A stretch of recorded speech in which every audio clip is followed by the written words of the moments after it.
मानन्दकन्दं परब्रह्मलिङ्गं भजे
नमो सद्गुरु सच्चिदानंद रूपा नमो सद्गुरु भक्त कल्याण मूर्ती नमो सद्गुरु भास्करा पूर्ण कीर्ती जयांची केली स्मरण ते सकळ विद्यांचे अधिकरण तेची बंधू श्री चरण श्री गुरूंचे ते नमस्कारुण्याता ध्यानमूलं गुरुरमूर्ति पूजामूलं गुरुरपदं मन्त्रमूलं गुरुरवाक्यं मोक्षमूलं गुरुरकृपा मोक्षमूलं गुरुरकृपा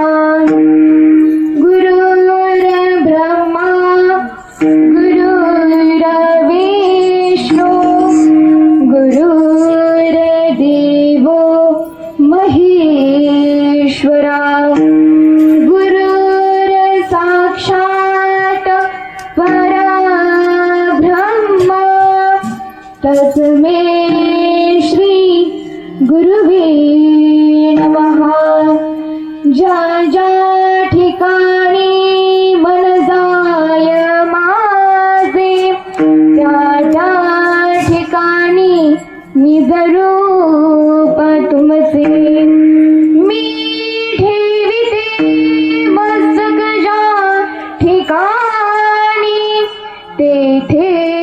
सद्गुरुराया तुमचे चरण दोन विठ्ठल विठ्ठल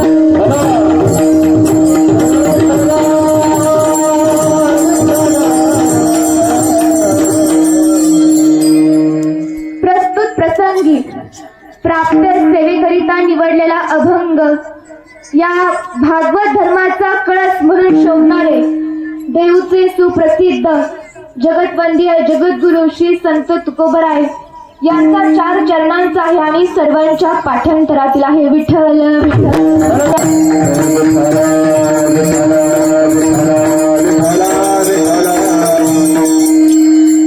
निवडलेला अभंग जगद्गुरु तुकोबराय यांचा 4 चरणाचा आहे आणि तुकोबराय या अभंगाच्या माध्यमातून या सगळ्या प्राणी मात्रांना या सगळ्या जीवांना एक मोलाचा हिताचा उपदेश देतात. तर मग कोणता उपदेश देतात तर त्यांनी सगळ्यांनी आता कान देऊन लक्षपूर्वक ऐकायचंय. परत म्हणायचं नाही महाराजांनी कीर्तनात काही सांगितलंच नाही. तर तुकोबराय उपदेश देताना काय सांगतात, जर जीवाने काय प्राप्त करून घ्यायचं असेल ना तर ते या परमात्म्याला प्राप्त करावं. इतर कोणत्याही गोष्टी प्राप्त करण्याच्या झंझटीत मुळात जीवाने पडूच नाही. जरी एखादी गोष्ट आम्हाला प्राप्त करून घ्यायची असेल ना तर त्या गोष्टीचा आम्ही 1000 वेळा विचार करावा, जेणेकरून नंतर ना आम्हाला पश्चाताप व्हायला नको.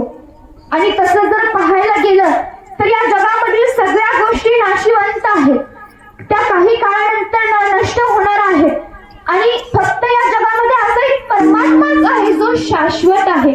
म्हणून आज तुकोबरायांनी सांगितलं की असं प्राप्त करा जे कधी संपणारच नाही. मग असं जर काय असेल तर तो परमात्मा आहे जो कालही होता आजही आहे आणि आपण सगळे नसल्यानंतर ना किंवा तो उद्याही राहणार आहे. हा असा अनंत अविनाशी परमात्मा आहे आणि यालाच आपलंसं करायचं आहे. हे फक्त धर्मग्रंथ पुराण याच्यामध्ये सांगितलेलं नाही बरं का, तर हे अनुभवाच्या गोष्टी आहेत, अनुभवाचे बोल आहेत आणि आपण हे रोजच्या दैनंदिन जीवनामध्ये देखील आपल्याला पाहायला भेटतं. लांबच कशाला, आपल्या घरातलं उदाहरण घ्या की. आता तुमचे आजोबा असतील, पणजोबा असतील, खापर पणजोबा असतील, ते राहिले का आजपर्यंत? नाही ना.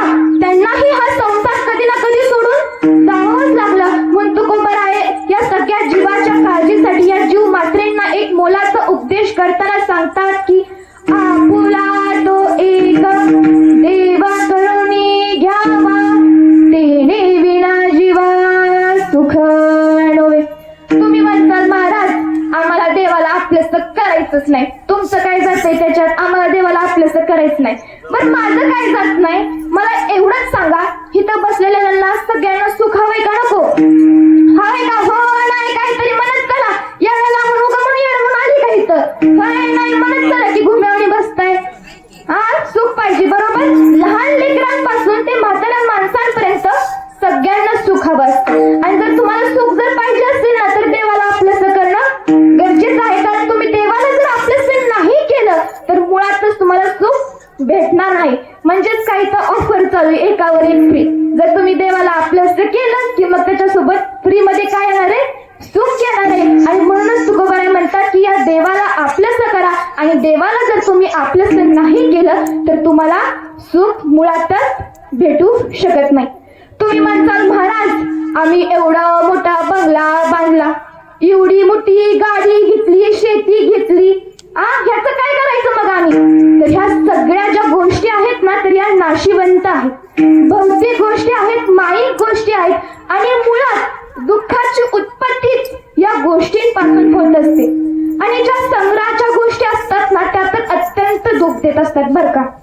आता समजा तुम्ही जर घरामध्ये तुमच्या घरात अशी पैशाच्या नोटा साठवत राहिला,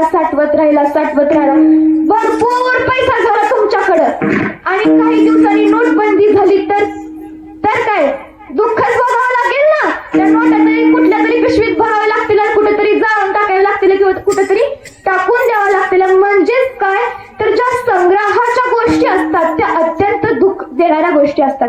तुम्ही म्हणता महाराज या जगामध्ये अशा किती गोष्टी आहेत त्या नेमक्या ज्या आपल्याला दुःख देतात.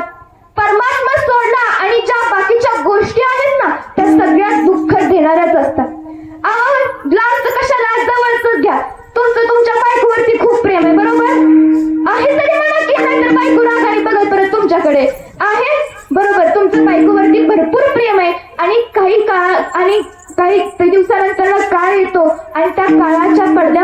तुमची बायको जाते. म्हणजेच काय तर तुमच्या बायकोचा मृत्यू होतो, तुमची बायको मरण पावते. मग त्यावेळेस तुम्हाला दुःख तर होणारच, नक्कीच दुःख होणार, सुख तर नाही भेटणार. बायको मेली याचं दुःख नाही होणार, परंतु बायकोवरती आपलं म्हणून प्रेम केलं या गोष्टीचं तुम्हाला दुःख होणार आहे. आता एक उदाहरण सांगते. सखवाजी ठकवाजी सांगू का? तुम्ही नाही म्हणत तरी सांगणारच आहे मी, त्यामुळे काळजी नका करू. आता काय होतं माहिती का, दोन माणसं होती, दोघंही मुंबईला राहायची आणि त्या दोघांचे नाव सेमच होतं, डेगू होतं. डेगू डेगू आता इथं डेगू नावाचं कोण नाही ना, नाहीतर जिथं कीर्तनाला जाती तिथं गेलं की त्या नावाचं कोण ना कोण निघतं म्हणजे निघतच. आता इथं माझं नशीब सांभाळायचं, डेगू नावाचं कोण निघलं नाही ती. मग आता एक डेगू मुंबई मधल्या खालच्या आळीतल्या वाड्यात राहायचा आणि दुसरा डेगू वरच्या आळीतल्या वाड्यात राहायचा. मुख्यमंत्र्यांच्या लाडकी बहीण समजलं कुठे राहत होते दोन्ही डेगू? मला माझं नशीब, एक खालच्या आळीतल्या वाड्यात राहायचा आणि दुसरा वरच्या आळीतल्या वाड्यात राहायचा. मग काही काळानंतर काय होतं की वरच्या वाड्यातला डेगू मरण पावतो, त्याचा मृत्यू होतो आणि निरोप कुठे येतो? खालच्या वाड्यात येतो की तुमचा डेगू मरण पावलाय. त्यावेळेस मग खालच्या वाड्यातली माणसं रडू लागतात, माझा डेगू लई गुणाचा होता, असा कसा आम्हाला सोडून गेला, असं तसं म्हणून रडू लागली. आणि मग खालच्या वाड्यातला आवाज ऐकून वरच्या वाड्यातली माणसं खालच्या वाड्यात आली, समजूत घालायला लागली की जाऊ द्या, देवाची इच्छा समजा, आता जे जन्माला येते त्याला कधी ना कधी मरण पावायचंच आहे, कशाला एवढी काळजी करताय, नका रडू, अशी तशी समजूत घालू लागली. आणि पुन्हा अर्धा एक तासानंतर निरोप येतो, काय येतो की डेगू खालच्या वाड्यातला नाही वरच्या वाड्यातला मेलाय. त्यावेळेस मग खालच्या वाड्यातली शांत बसतील, वरच्या वाड्यातला कालवा सुरू होतो. मग खालच्या वाड्यातली परत वरच्या वाड्यातल्या माणसांची समजूत घालू लागते. सांगण्याचं तात्पर्य हेच होतं की संसार केलेले दुःख आम्हाला भेटत नाही, परंतु संसारातल्या गोष्टींची जर आम्हाला आसक्ती वाटली ना तर ती गोष्ट आम्हाला दुःख देत असते. पण तुकोबराय म्हणतात की एरती माईक दुःखाची जाणाती नाही अडियंती अवसानी. आणि अशा ज्या गोष्टी असतात ना, अशा गोष्टींना खऱ्या अर्थाने त्यांचा जन्मही नसतो, त्यांचा मध्यमही नसतो, त्यांचा शेवटही नसतो.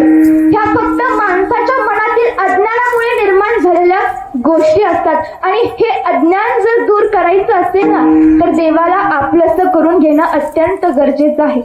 आणि या देवाचं वेळ तुमच्या मनाला लागू द्या, त्याचा पीस तुमच्या मनाला लागू द्या, त्याचा रंग, त्याच्या भक्तीचा रंग तुमच्या मनाला असा लागू द्या की तो कधी फिका नाही झाला पाहिजे. मग तुकोबराय तिसऱ्या चरणामध्ये म्हणतात की आपुल्या ऐसे लावी म्हणा पिसे गोविंदाचे.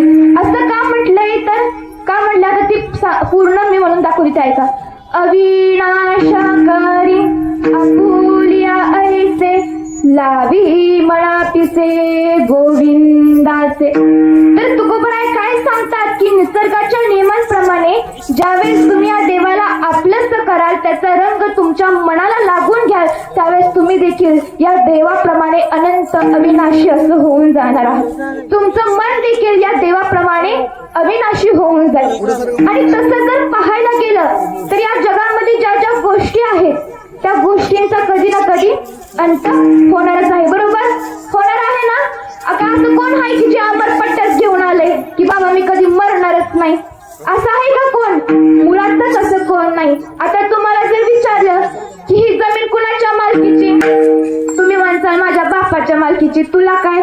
बरं मला काय नाही. बरं मग त्यांना जर विचारलं तर ते कुणाचं नाव सांगतील? तुमच्या आजोबाचं. आजोबांना विचारलं तर खापर पंजोबाचं. म्हणजेच काय, असं तुम्ही नाव सांगत जाल, परंतु ते देखील आजपर्यंत या जगामध्ये टिकू शकले का?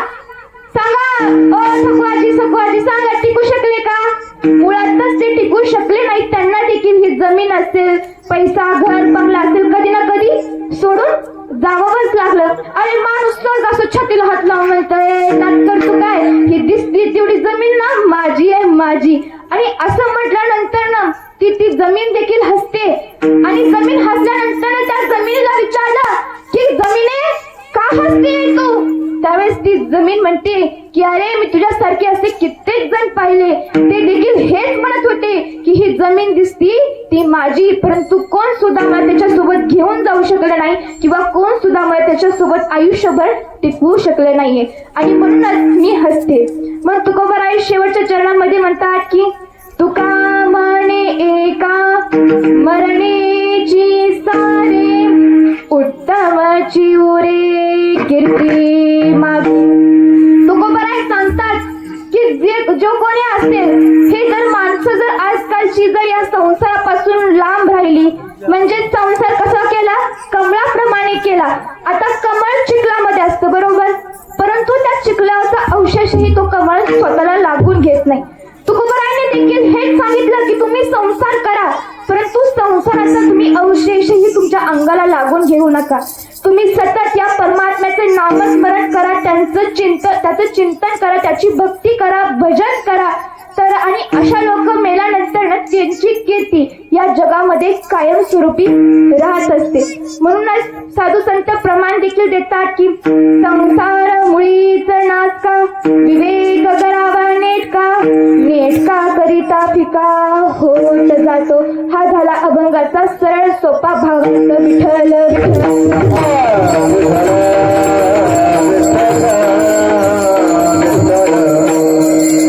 तर आज काय आहे तर कैलासवासी कुसुम नलवडे या आईंचं वर्ष श्राद्ध आहे. म्हणजेच काय, त्यांना आपल्यामधून जाऊन पूर्ण 1 वर्ष झालेलं आहे. मग आणि जे जन्माल्यापासून ते वर्ष श्राद्धापर्यंत जे 16 संस्कार केले जातात ना, त्यातीलच हा एक भाग आहे. मग मनामध्ये प्रश्न येणं तर साहजिकच आहे की मग नेमकं वर्ष श्राद्ध आहे तरी काय. ज्यावेळेस एखाद्या व्यक्तीला आपल्यामधून जाऊन पूर्ण 1 वर्ष होतात आणि त्या व्यक्तीच्या श्रद्धा आपण त्या दिवशी व्यक्त करत असतो, त्या दिवसाला आपण काय म्हणत असतो, वर्ष श्राद्ध असं म्हणत असतो. देह जरी नश्वर असला ना, तरी आपल्या पूर्वजांचे संस्कार हे नेहमी अमरच असतात.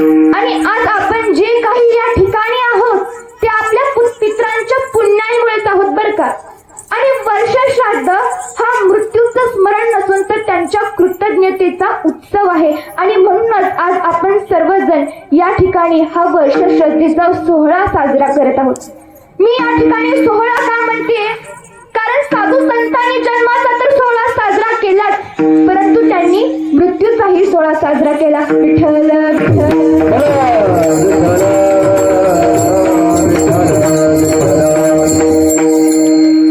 आता तुम्हाला माहित होतं बरोबर की या दिवशी या ठिकाणी या वेळेमध्ये हा या निमित्ताने कार्यक्रम या ठिकाणी आहे.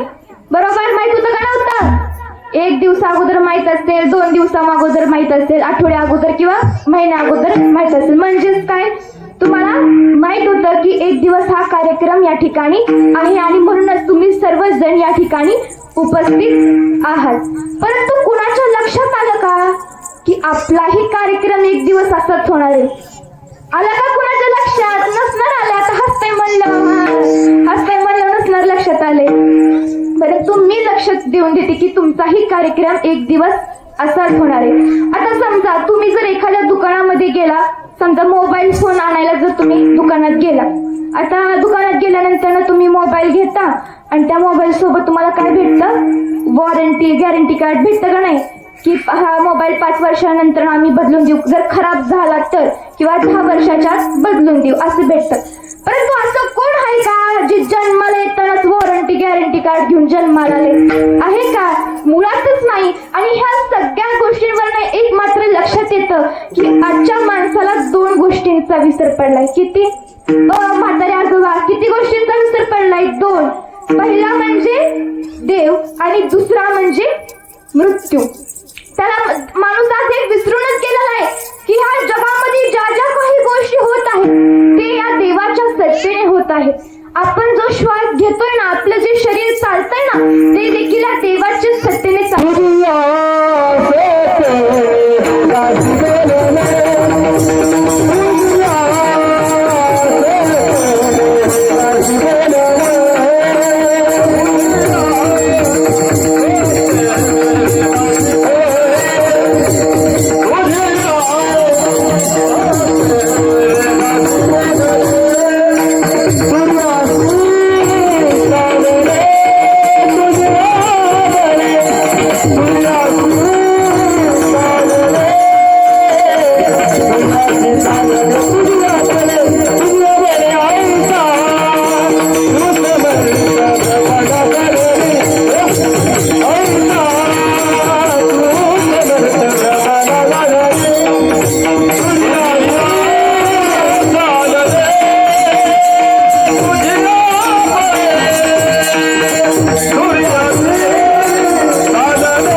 या बळे ऐसा तू समर्थ ब्रह्मांडाचा धनी वर्म जाणून शरण आलो मेघाने वर्षावे पर्वती बैसावे वायून विचरावे सत्य तुझे नामा म्हणे काही नाले साचार प्रभू तू निर्धार पांडुरंगा झाडाचं पान देखील या परमात्म्याच्या सत्तेने हलत असतं बरं का.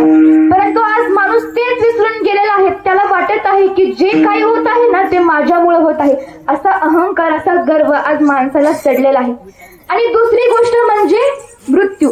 माणूस असा जगतो की तो कधी मरणारच नाही आणि असा मरतो की तो कधी जगलाच नाही. म्हणून एक शाहीर सुंदर असं म्हणतो की जब तक जिंदगी रहेगी फुर्सत न होगी काम से, जब तक जिंदगी रहेगी फुर्सत न होगी काम से, कुछ समय ऐसा निकालो प्यार कर लो भगवान से, प्यार कर लो भगवान से. विठ्ठल विठ्ठल.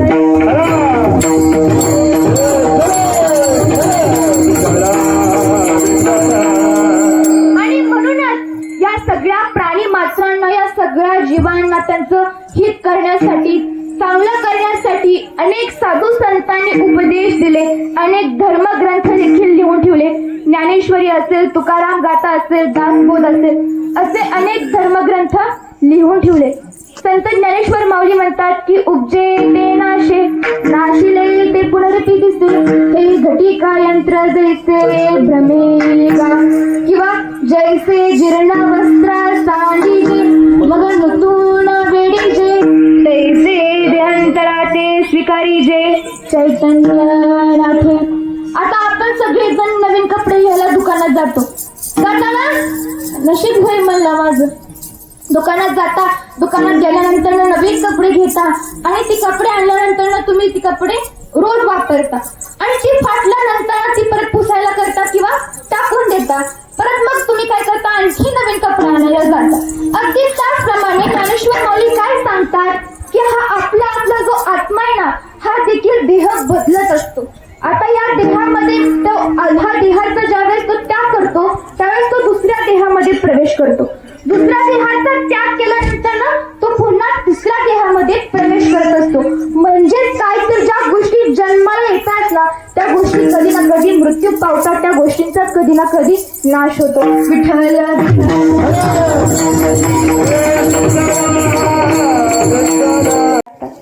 दोघ जण शेजारी जेव्हा बसलेले असतात, एक निबार सणकवून हाणतं खा खा खात आणि दुसरं म्हणतं दुसरं काय खातच नव्हतं. मग ती शेजारचा आजोबा म्हणते तुला काय झालं रे, मगापासून बघतो मी दणकावून हाणतोय तू का खाई नाही. ती म्हणतो अरे लागते. त्यावेळेस ती म्हणला अरे मला तर खडं लागलं नाही तर तुला नेमकं खडं कसं काय लागलं, बरं जाऊ दे तू जा उठून मी खातो म्हणला. आणि परत मग थोड्या वेळानंतर चौकशी केल्यानंतर समजलं की ज्या म्हातारे आजोबांना खडं लागलं होतं त्यांना दातच नव्हतं. मग दातच नव्हतं तर खडं लागायचा विषय कुठला येतो.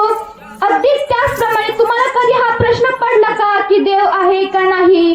जर देवाबद्दल प्रश्न पडलाच नसेल तर भक्तीचा विषय मुळात येतच नाही ना.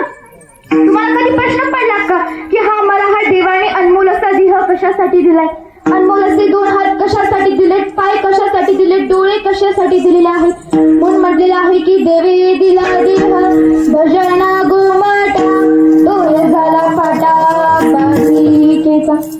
तर आम्हाला हे 2 पाय कशासाठी दिलेत तर कीर्तनाला भजनाला जाण्यासाठी दिलेले आहेत. 2 हात कशासाठी दिलेत तर टाळी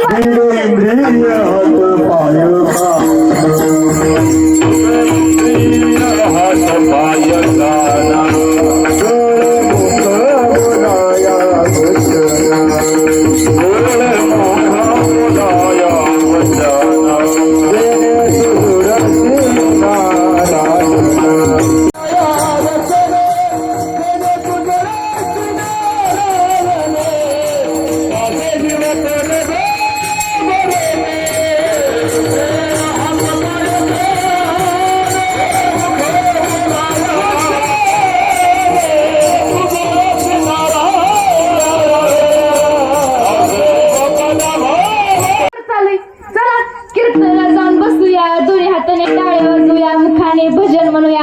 आहे का अशक्य, आहे का मुळातच शक्य नाहीये. म्हणजेच काय, मनुष्य देहाचे ज्ञानी सच्चिदानंद पदवी आहे जी फक्त या भगवंताची प्राप्ती करून त्याची भक्ती त्याला करता येऊ शकते.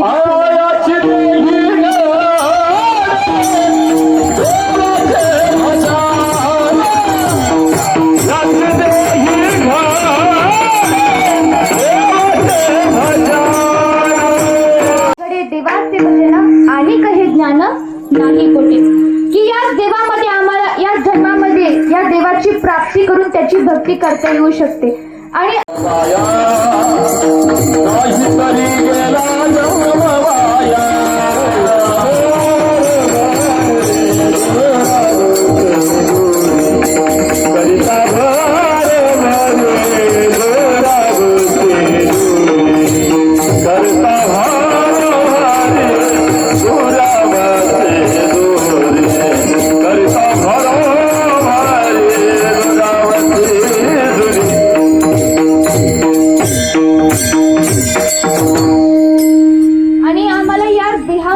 भगवंताची प्राप्ती करून भक्ती करायची नाही तर हा आमचा जन्म वायाला जाणार आहे. आता आपण काय करतो, गॅसवरती दूध तापवायला ठेवतो, बरोबर? ठेवता का नाही माता? इकडं माता मावल्यांनो सांगा, ठेवता ना? हा ठेवता. आणि मग जर ते दूध उचल जर केलं तर काय होतं, वाया जातं. आणि परंतु तेच दूध जर उकळून जर आठवलं करपवलं तर काय होतं, तरी पण ते वाया जातं. परंतु तेच दूध जर आम्ही पिलं तर त्याचा आम्हाला फायदा होतो. अगदी त्याचप्रमाणे हा आमचा देह आहे ना, हा दुधाप्रमाणेच आहे. याचा जर आम्ही योग्य तो वापर केला तरच आमचा फायद्याचा ठरणार आहे, नाहीतर हा वायाला जाणार आहे. आणि म्हणूनच असं म्हटलं जातं की ज्याची गोष्टी जे त्या कामासाठी वापरावी. आता का कसं ते नीट कान लक्ष देऊन ऐका. ठकवाटी सांगू का कशासाठी वापर करायचा ज्या त्या गोष्टीचा, सांगते ऐका. आता एक माणूस असाच रस्त्याने चाललेला असतो आणि रस्त्याने जात असताना काय होतं, त्याच्या पायातली चप्पल तुटते. आणि चप्पल तुटल्यानंतर ना ती इकडे आजूबाजूला हुडकू लागतो की बाबा चप्पल शिवणारा कुठे भेटते का, कशा लोक थोडक्यासाठी नवीन चप्पल घ्यायची. लई संस्काराचं होतं बरं का, म्हणून असा जरा विचार करत होता. आणि मग त्याला काही चप्पल शिवणारा भेटला नाही, पण लांब तर त्याला लई जायचं होतं. म्हणून त्याला काही म्हणलं की चपलीच्या दुकानात शेजारी आहे, म्हणलं बाटा कंपनीचे चपलीचं दुकान आहे, तिथनं घेऊया चप्पल आणि जाऊया म्हणला. मग जसा दुकानाच्या आत पाऊल टाकतो तसं त्याला थंडगार एसीची हवा लागते. म्हणतो वा वा वा, दुकान लई हायफाय दिसते. बर, दुकानाच्या आत जातो. दुकानाच्या आत गेल्यानंतर दुकानदार साहेबांना हाक मारतो, ओ दुकानदार साहेब या इकडे या. त्यावेळेस दुकानदार येतो आणि म्हणतो की साहेब काय दाखवू तुम्हाला. त्यावेळेस ती म्हणतो की चप्पल दाखवा एक चांगली मजबूत टिकाऊ. त्यावेळेस मग दुकानदार त्या माणसाला एक चप्पल दाखवतो आणि ती चप्पल पसंत पडती आणि तो चप्पल विकत घेतो. अहो महाराज नाही म्हणतो, त्याने 1000 रुपयाची चप्पल विकत घेतली. संसाराचं लय, पण 1000 रुपयाची चप्पल विकत घेतली आणि रस्त्याने चालू लागला. रस्त्याने जात असताना त्याला वाटत गर्दी लागते आणि त्या गर्दीत एका माणसाची धडक लागते आणि धडक लागल्याबरोबर ती आपल्या पायातली नवी खट मजबूत चप्पल काढतो आणि त्याच्यात खाडकीनं थोबडीत लावून देतो. आता थोबडीत लावल्याबरोबर त्या बिचाराचं पुढचं 2 दातच पडतात. आता काय करायचं. आता तुम्ही जर या ठिकाणी असता आणि तुम्हाला जर केस करायची असते तर तुम्ही कुणावरती केली असती, म्हाताऱ्या आजोबा कुणावरती केस केली असते तुम्ही? त्या माणसावरती केली असते ना ज्यांनी मारलं त्याच्यावरती. पण त्या माणसाने तसं नाही केलं, त्या माणसाने बाटा कंपनीवरती केस केली. का तर बाटा कंपनीची चप्पल म्हणून त्यांनी बाटा कंपनीवरती केस केली. मग दोघांनाही कोर्टात बोलवण्यात आलं, बाटा कंपनीचे मॅनेजर आणि तो माणूस. मग जज साहेबांनी सांगितले की कारवाई सुरू करा. मग आता बिचाराला बोलायला येत नव्हतं, तोत्र बोलायचं, म्हणायचं अहो दत्ताहेब तुम्हाला काय सांगू या बाटा कंपनीच्या मॅनेजरनी एवढी मजबूत चप्पल बनवली, माझं थोबडीत हाणली, ते माझं पुढचं तोंडच दात पडलं. सांगा एवढी कोण मजबूत चप्पल बनवतं का बरं? असा तो तोत्र्या भाषेत बोलू लागला. जज साहेब मॅनेजरला म्हणतात, काय हो मॅनेजर साहेब हे खरं आहे का? त्यावेळेस मॅनेजर म्हणतो, जज साहेब हे जे काही बोलतायत ना ते अगदी खरे, पण मान्य आमची कंपनी मजबूत चप्पल बनवती, टिकाऊ बनवती, चांगल्या क्वालिटीची बनवती, परंतु आमची जी चप्पल असते ना ती पायात घालण्यासाठी असते, ना की कुणाच्या थोबडीत लावण्यासाठी असते. सांगण्याचं तात्पर्य हेच होतं की आमचा हा जो देह आहे ना तो देखील आम्हाला या भगवंताची प्राप्ती करून भक्ती करण्यासाठी भेटलेला आहे, ना की दुसरी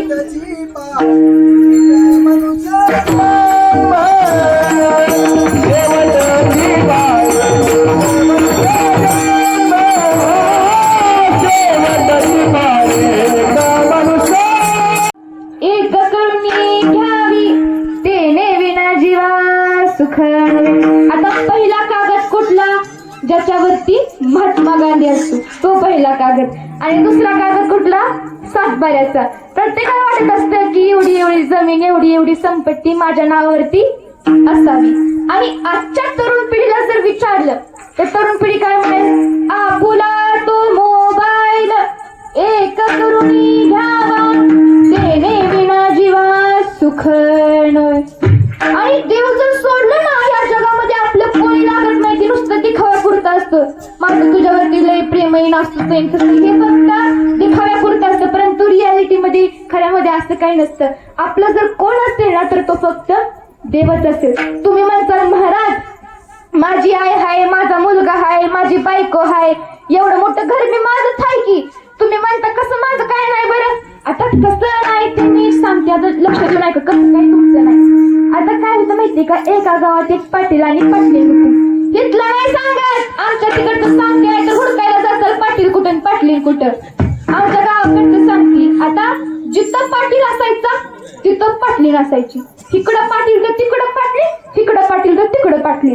म्हणजेच काय, गावकरी म्हणायची लगा लगा लगा पाटलाचं पाटलीवरती, पाटलीचं पाटलावरती किती प्रेम आहे. अजिबात एकटं म्हणजे असं सेपरेट नसते, सारखी जोडी संगत असते. मग काही काळानंतर ना, काही दिवसांनी काय होतं माहिती का, पाटील जातो, तो त्याच्या नश्वर देहाचा त्याग करतो. आणि त्याग केल्यानंतर ना त्या पाटलाची डेड बॉडी घरी आणली आणि पाटली ढसा ढसा रडू लागली. छातीवरती डोकं आपटून आपटून रडायला लागली. आता इकडे अनुभवाची माणसे 2 पावसाने माझ्यापेक्षा जास्त बघितलेत, माहितच असेल तुम्हाला कसं असतं. ती म्हणायची माझा पाटील, जीवाचा पाटील, असं कसं गेला मला सोडून, असं म्हणून ती ढसा ढसा छातीवर डोकं आपटून आपटून रडायची. मग असंच एक म्हातारा आजोबा उठलं आणि म्हणाल काही घरातच ठेवून घेणार आहे का आता?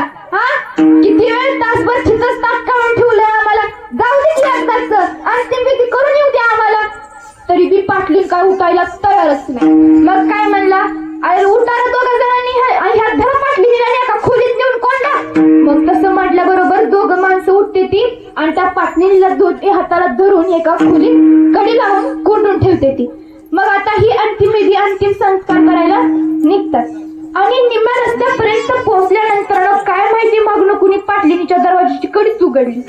पाटलीच्या दरवाजाची कडी उघडली तशी पाटली पळतच पाटील पाटील पाटील म्हणत पळतच पाटली. आणि मग ती शिकाई धरून जे होता का, ती बी बिचारा लय दमला होता, ती बी खालीच बसला. तिनं त्याचा जो पाटलाचा मृतदेह होता तो देखील खाली ठेवण्यात आला. तिथं जवळच वड्याचं झाड होतं आणि त्या वड्याच्या झाडाला होतं आग्या मोहळ. आणि मग त्या शिकाईतला जो धूर होता ना, तो धूर लागला त्या आग्या मोहळाला आणि त्या माशा उठल्या, सगळ्यांना चावू लागल्या आणि सगळी इकडं तिकडं कसं बी पळायला लागली. आणि मग अशीच 2 मित्र पळत होती. ती म्हणायचं अरे वर तरी बघ की, तुला काय करायचंय, पळ, माशा चावायला लागल्या, जीव वाचवायचा पडला इथं वर. ती म्हणायचं अरे नाही बघ तरी वर. त्यावेळेस बघतो तर काय, पाटली सगळ्या गावाच्या पुढे पळत होती. आणि घरी गेल्यानंतर विचारलं काय व पाटली, तुमचा तर पाटलावरती लय जीव होता की, आता कशात पळत होता तुम्ही? साडीवर धरून पळत होता सगळ्या गावाच्या पुढे आणखी ती बी. पाटलीन म्हणली अरे काय सांगू तुला, जिवंतपणी मेल्यावरती विश्वास नव्हता माझा. उगा ही सगळी धन संपत्ती कुणाच्या नावावरती केली असते म्हणजे काय करायचं होतं, म्या कुणाच्या नावाने खडा फोडायची होती. म्हणून जिथं पाटील असायचं ना तिथं मी त्याच्यासोबत जायची, त्याच्यावरती लक्ष ठेवायला, नजर ठेवायला. म्हणली मेल्याने जिवंतपणी बी सुख नाही लागू दिला, मेल्यावरती बी आग्या मोहळ उठून गेला. म्हणजे काय तर या जगामध्ये कोण कोणाचं नाही बरं का, तर कोण आपला असेल ना तर तो फक्त परमात्माच आहे आणि त्यालाच आपलंसं करून घ्यायचं आहे. तुकोबराय काय सांगतात तर ह्या माईक गोष्टी आहेत. माईक म्हणजे परमात्मा सोडला ज्या ज्या बाकीच्या गोष्टी आहेत त्या सगळ्या माईक आहेत. तुकोबराय सांगतात या माईक गोष्टी दुःखाची उत्पत्ती करणाऱ्या गोष्टी आहेत आणि खऱ्या अर्थाने या गोष्टींची या जगामध्ये सत्ता नाहीये. ह्या फक्त मनाच्या माणसाच्या अज्ञानामुळे निर्माण झालेल्या गोष्टी आहेत. नाहीतर इकडं जर पाहायला गेलं तर म्हातारा बळा गटुडी बांधून ठेवते तरी संसाराच्या असल्यासारख्या. परंतु तुकोबराय म्हणतात की ह्या ज्या गोष्टी आहेत ना त्या खऱ्या अर्थाने तुम्हाला सुख देणाऱ्या नाहीयेत. आता समजा तुम्ही तुमच्या घराला खूप जीव लावता, आपलेपणाने प्रेमाने सांभाळलेलं आहे तुमचं घर आणि उद्या जर तेच घर जर तुमचं पडलं तर तुम्हाला खूप वाईट वाटेल, बरोबर? वाईट वाटेल, दुःख वाटेल, परंतु खऱ्या अर्थाने त्या घराने तर तुम्हाला कधीच सुखही दिलं नव्हतं आणि दुःखही दिलं नव्हतं, परंतु त्या घरावरती तुम्ही आपलेपणाने प्रेम केलं होतं, म्हणून ती घर पडल्यानंतर तुम्हाला दुःख वाटेल. आणि म्हणूनच अशा ज्या गोष्टी आहेत ना त्या दुःख देणाऱ्या असतात. म्हणून या गोष्टींचा जास्त विचार न करता तुकोबराय म्हणतात की या देवाला आपलंसं करा, त्याच्यावरती प्रेम करा, त्याची भक्ती करा आणि मगच त्यावेळेस खऱ्या अर्थाने तुम्हाला सुख भेटणार आहे. अभंगाचे तिसरे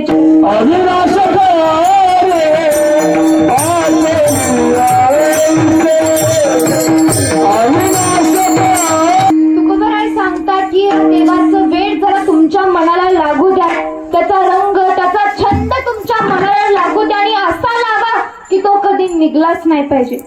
मग जर तसं जर पाहायला गेलं तर आपण संत मीराबाई ना ओळखतच असू की संत मीराबाई त्या कृष्णाच्या भक्तीमध्ये एवढ्या तल्लीन होऊन जायच्या. त्यांचं त्या कृष्णावरती इतकं भरपूर प्रेम होतं.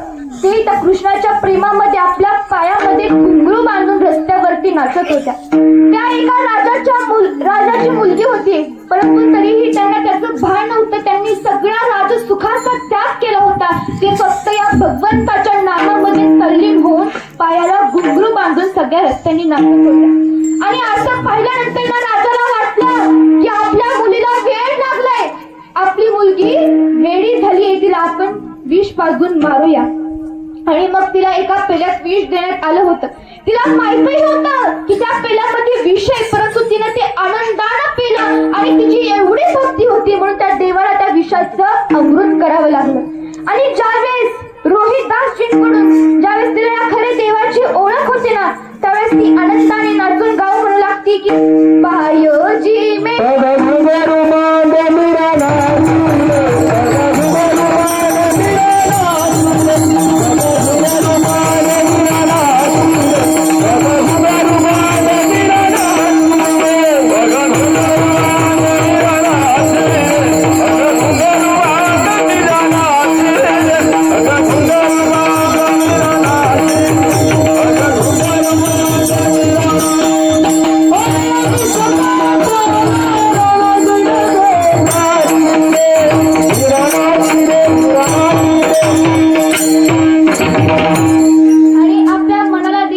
मीराबाईंसारखा, जनाबाईंसारखा तोच रंग लावायचा आहे आणि तशीच भक्ती करायची आहे. अभंगाचे चौथे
सेवेला विराम करण्या अगोदर मला थोडंसं आईबद्दल बोलावंसं वाटतं. तुम्ही जर एखादी चांगली गोष्ट केली किंवा एखादं चांगलं कार्य जर केलं तर महाराज ते कुणाला आवडेल? तुमच्या भावकीला आवडेल का? नाही आवडणार. मित्राला मैत्रिणीला आवडेल? नाही आवडणार. पाहुण्यारावळ्यांना आवडेल का?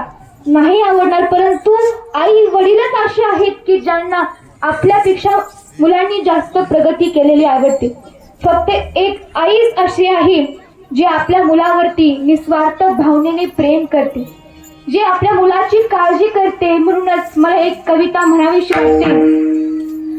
आई माझी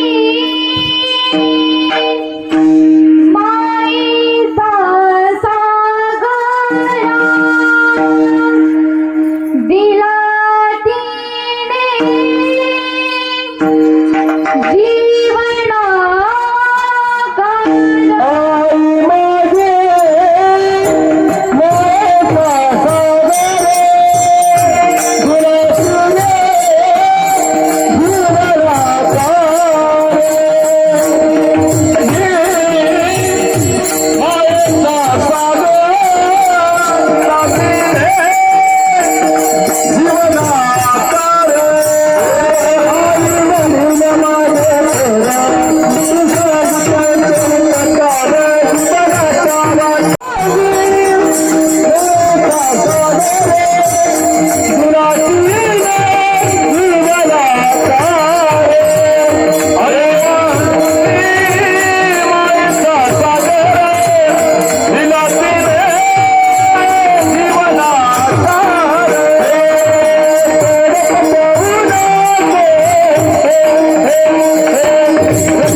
प्रत्येकाची काळजी घेता येणार नाही ना, म्हणून त्याने आई हिला बनवलं जेणेकरून ती आपल्या मुलाची निस्वार्थ भावनेने सेवा करेल, प्रेम करेल.